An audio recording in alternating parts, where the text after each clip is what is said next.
heureuse année à toutes les personnes qui m'écoutent. Une bonne heureuse année aux familles des otages français et retenus à travers le monde. J'espère que cette année 2014 sera la fin du calvaire pour vous et pour nous aussi. Merci. Pour 2014 et une bonne santé à tout le monde, à toute la population. Oui, alors je souhaite mes meilleurs voeux à tous les Rancois et les Rancoises et que surtout une bonne santé. Meilleurs vœux à toute la population rancoise. On est toujours très très heureux de se retrouver. Meilleurs vœux, bonne année 2014 et de très bonne santé pour tout le monde. Voilà, et à bientôt l'année prochaine. Meilleurs vœux à tout le monde, ainsi que pour toutes les associations sportives de la ville. Nous présentons nos meilleurs vœux à toute la population de Ronc, à toutes les familles.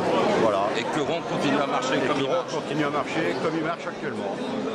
Tout le monde et plein de bonnes choses. Surtout une bonne santé aussi, plein de bonnes choses pour 2014. Voilà. Et... Société née en grande service. Voilà.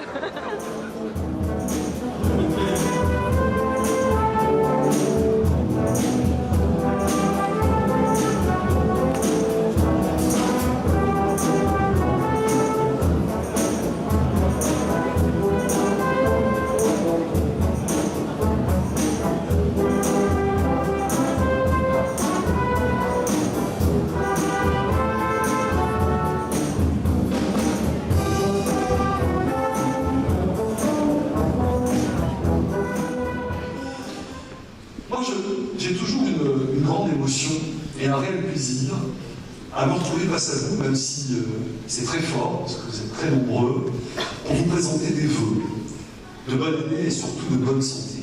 Pour moi, cette émotion-là, elle reste intacte. Il y a des moments comme ça de fraternité collective, de sympathie collective, qu'il faut respecter et qu'il faut préserver. Heureux d'être là avec vous. Pour vous présenter nos vœux, ceux du conseil municipal, derrière moi, ceux du personnel municipal, représenté par Bruno Dubois, le directeur général des services. Vous présentez des vœux plus personnels, à vous, vos familles, tous ceux que vous aimez, avoir une pensée pour tous ceux qui nous ont quittés l'année dernière, qu'on a dans le cœur, qu'on a en mémoire, tous ceux qui ne peuvent pas être là pour des raisons de santé, tout simplement parce qu'ils sont hospitalisés. Nous avons une pensée profonde pour eux aujourd'hui. Alors, permettez-moi de me tourner vers Ronc, vers le collectif, pour lui présenter des souhaits de bonheur collectif. Car au fond, aucune destinée humaine dans ce monde qui est très individualisé ne peut finalement que s'accomplir sans dessein collectif, sans référence à un territoire. Vous savez, ce lieu qu'on évoque avec fierté, fier d'être tourquinois, fier d'être allunois, fier d'être bousbécois, l'incellois, fier d'être roncois. Ronc, c'est un peu notre petite Madeleine. Et ça devait l'être, mesdames, messieurs, pour tous les jeunes gens de 1914.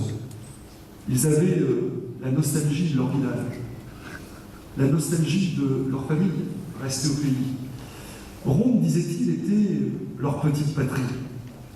Et le souvenir de Ronc leur permettait sans doute de tenir dans la violence du feu.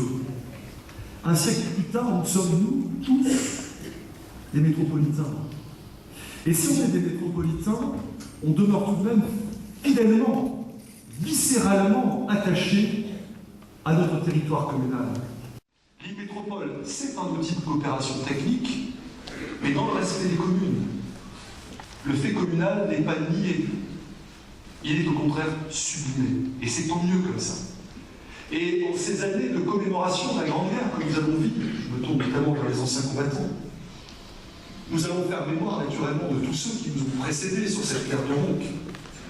Il est quelque part réconfortant de nous dire qu'il y a un lien indéfectible et permanent entre eux et nous.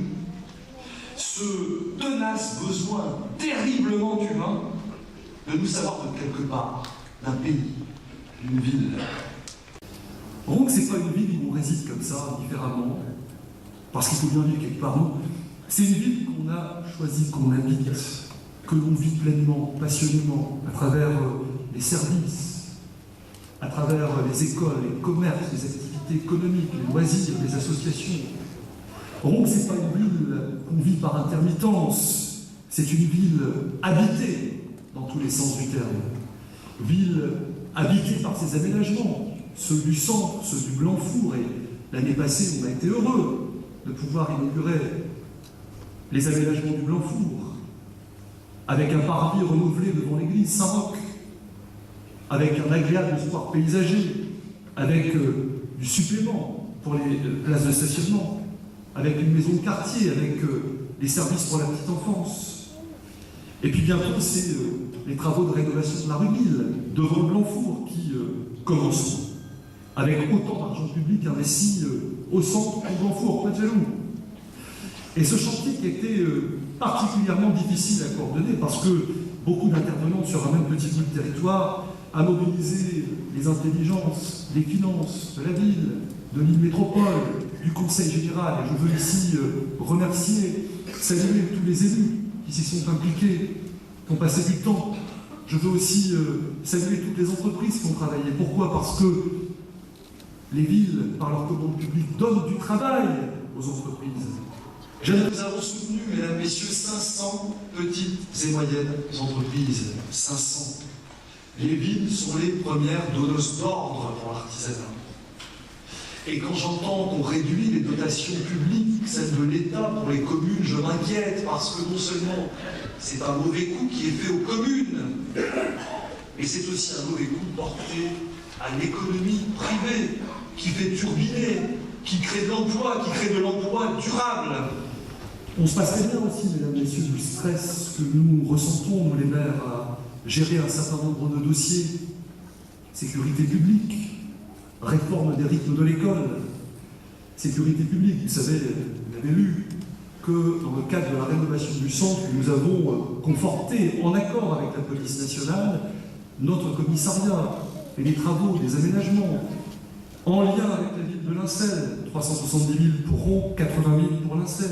Chacun comprend ici qu'on ne fait pas des investissements pour 3 ans, qu'on les fait pour de la durée, qu'on est en droit d'attendre de la sécurité pour nos propres concitoyens sur ce territoire. Or, 6 ans à peine après, on nous présente une réorganisation, nous nous inquiétons, la population s'inquiète à juste titre, surtout qu'on s'inquiète parce que la brigade canine que nous avons hébergée, qui était mal située à Tourcoing, nous l'avons hébergée ici à Ronc, et puis on apprend qu'elle repart à Roubaix. On peut être inquiet. C'est une bagatelle de 60 000 €, la brigade canine. Et donc, on peut s'interroger sur cet État qui fait peu de frais d'argent public. Moi, je suis, monsieur le commissaire divisionnaire, personnellement extrêmement attaché à la police nationale, qui est la mission régalienne de l'État par excellence, qui est garante d'une égale sécurité pour tous. C'est un principe républicain, surtout dans un temps où la délinquance ne connaît pas de pause. Et dans ce combat, notre commune a pris sa part avec les ASVP. Pas de transition avec le rythme scolaire. Alors là, c'est complètement hallucinant, le rythme scolaire. Vous n'imaginez même pas. Comment une bonne idée, au départ, devient à l'arrivée le sujet de toutes les discordes, de toutes les inquiétudes, de tous les tracas. Parce que tout le monde est d'accord pour dire qu'il faut mieux répartir le temps de l'école.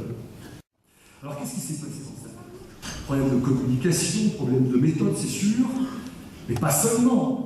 Problème de financement aussi. Et ici encore, retour à la case départ. On demande aux communes de faire le service après-vente de la réforme et de régler les factures. Là encore, payeur, pas décideur. La décision finale revient à l'éducation nationale. Mais alors, grâce aux parents, grâce aux services municipaux, on a réussi à définir une méthode de concertation, à faire émerger un choix clair pour la demi-journée supplémentaire, ce sera le mercredi matin, à établir une proposition d'agenda scolaire. La première station du chemin de croix est franchie. Il nous faut désormais aborder le dur, les locaux, la mobilisation des finances, le recrutement de 70 éducateurs, je ne sais pas comment on va faire.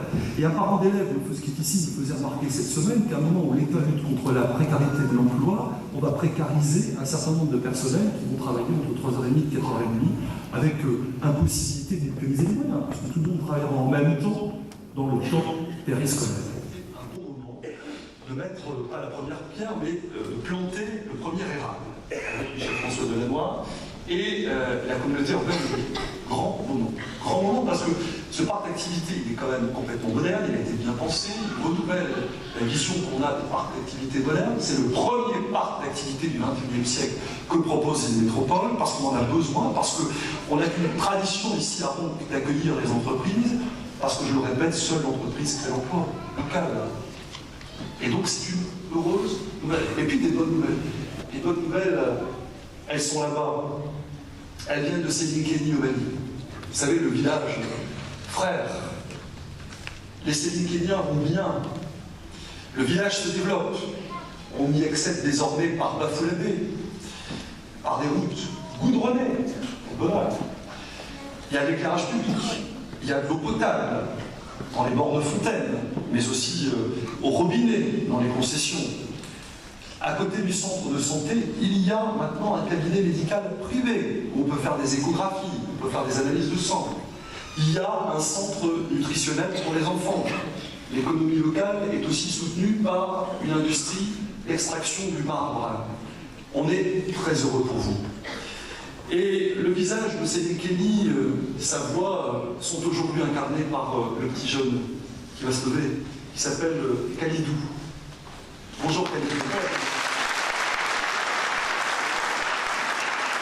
Je suis très heureux, Khalidou, que tu sois là.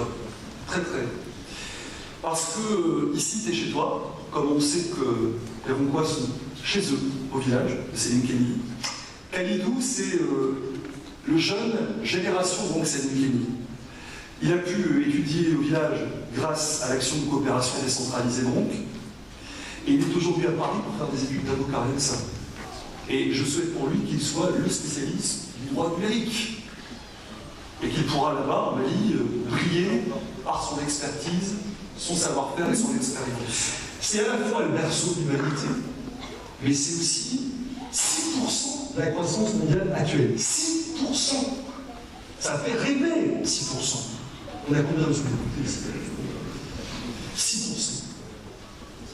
Et tenez-vous bien, ils font cette croissance-là, les Africains, avec seulement 25% d'accès à l'énergie mondiale. 25%.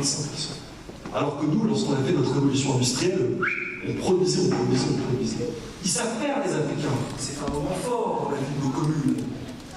Parce que s'engager pour une ville, c'est toujours un acte de foi, un acte de candidature, c'est fort, ça engage toute la personne, ça engage toute la famille.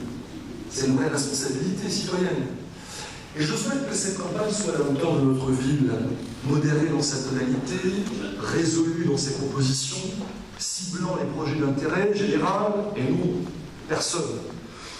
Pourquoi ? Parce que la démocratie dans nos villes, petites et moyennes, doit faire la preuve que la politique, au sens noble, au sens ancien, au sens grec du terme, gestion de la cité, eh bien que cette notion-là existe encore par rapport aux turbulences que nous connaissons à Paris. En ce qui nous concerne, je servirai Ronc et les Roncois jusqu'au terme de ce mandat qui m'a été confié. Que 2014, mesdames, messieurs, chers amis, soit une bonne et heureuse année pour vous, pour tous ceux que vous aimez et pour notre bonne ville. Vive Ronc. Merci à vous.